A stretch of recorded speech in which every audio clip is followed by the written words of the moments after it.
कुछ लोग अपनी औकात पता नहीं क्यों भूल जाते हैं। आयमा, आज बहुत देर नहीं लगा दी आने में। आप ही 1 महीने बाद यूनिवर्सिटी गई थी, इतने सारे पेंडिंग लेक्चर्स थे, नोट्स थे, कुछ तो तमन्ना से लिए, फिर बाकी क्लास फेलोज से लेने पड़े। ये भी गनीमत है कि मैं घर आ गई हूँ, सर में इतना दर्द हो रहा है। तमन्ना तो इंसिस्ट करी थी कि मैं उसके घर चलूँ, लेकिन आयमा, मैं चाहती हूँ कि तुम तमन्ना के घर अब कभी नहीं जाओ। क्यों? देखो आयमा, अभी अम्मी चली गई हैं।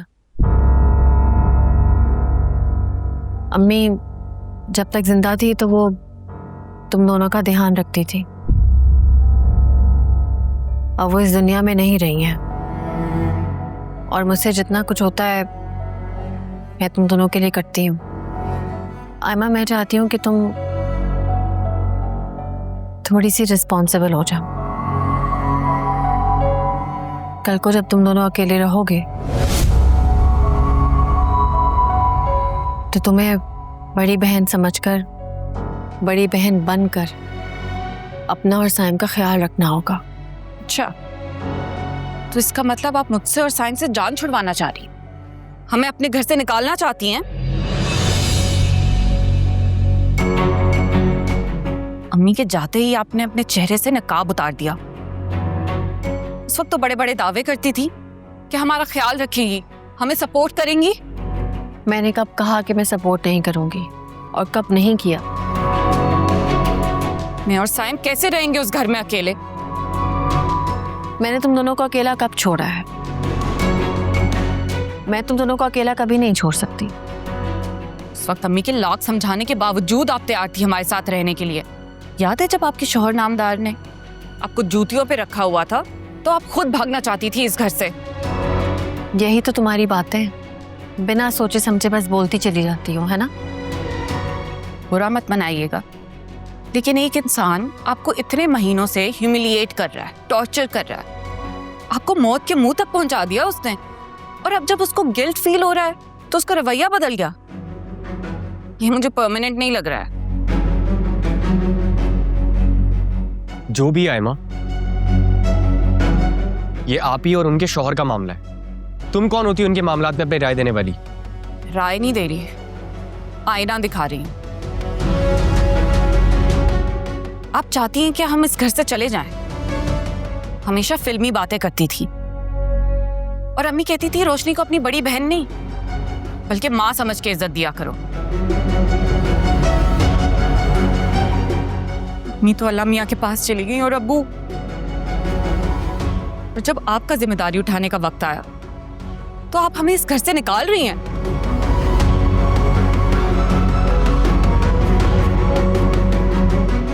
क्योंकि बोझ बन गए ना अब आप पे।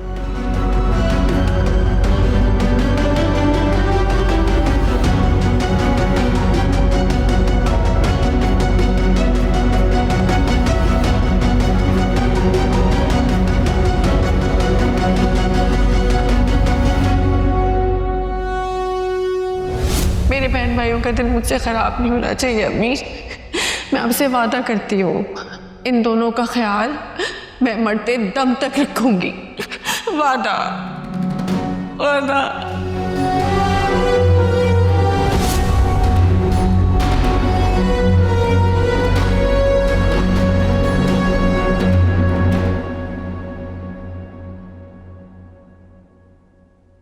तुम ये बैग क्यों पैक कर रहे हो?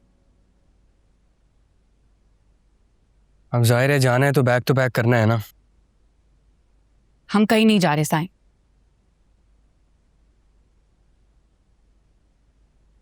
आप ही कह चुकी हैं कि हम यहाँ नहीं रह सकते। आप ही हमसे जान छुड़ाने के चक्रों में हैं। की वजह से हमारा घर छिन गया, अम्मी चली गई, और अब वो हमें उस गंदे मंदे घर में भेजकर अपने इस आलीशान महल में रहेंगी। तुम देखना, वो ना हमारी फीस देंगी और ना उस घर का रेंट। फिर हम कैसे मैनेज करेंगे? तो फिर क्या करें आयमा? जो भी आप ही का एहसान ही है ना। वो घर भी हमारा नहीं था जो छिन गया हमसे। वहां भी हम आप ही की बदौलत ही थे, और यहाँ भी। तो तुम्हें क्या हो गया है साइम? तुम भूल गए हो? आप ही कितने बड़े बड़े वादे करती थी अम्मी से, तुम्हें फॉरेन भेजेंगी हायर स्टडीज के लिए। मुझे वैसी बहुत शर्मिंदगी हो रही है। आप ही पे बोझ बनना मेरा मकसद नहीं है, लेकिन मैं क्या करूं, कुछ कर ही नहीं सकता।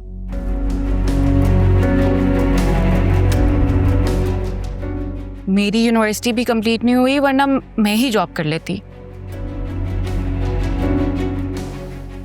अब हम गालियां सुने या बातें सुने, हमारे पास कोई हल नहीं है साइम।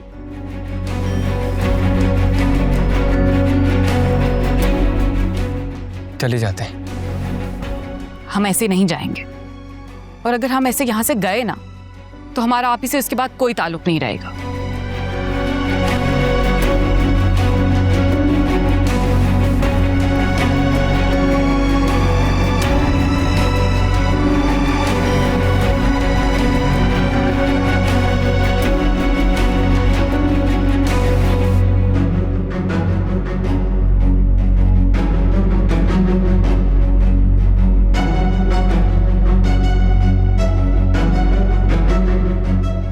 अस्सलामुअलैकुम।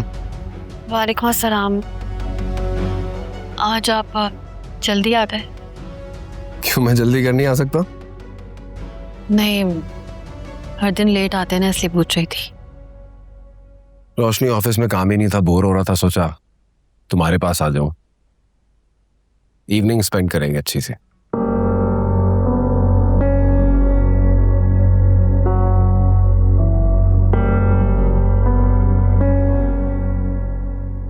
क्या बात है रोशनी, तुम्हारा चेहरा क्यों उतरा हुआ है? किसी ने कुछ कहा है? नहीं, आपके होते हुए भला मुझे कोई कुछ कह सकता है? पक्की बात है?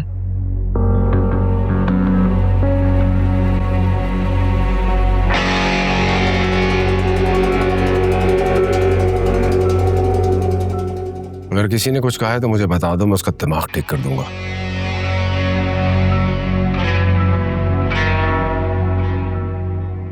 नहीं, किसी ने कुछ नहीं कहा। ओके रोशनी, तुम चाय बनाओ, लॉन में बैठ के चाय पियेंगे, और इसी तरह मुस्कुराती रहा करो, अच्छी लगती है।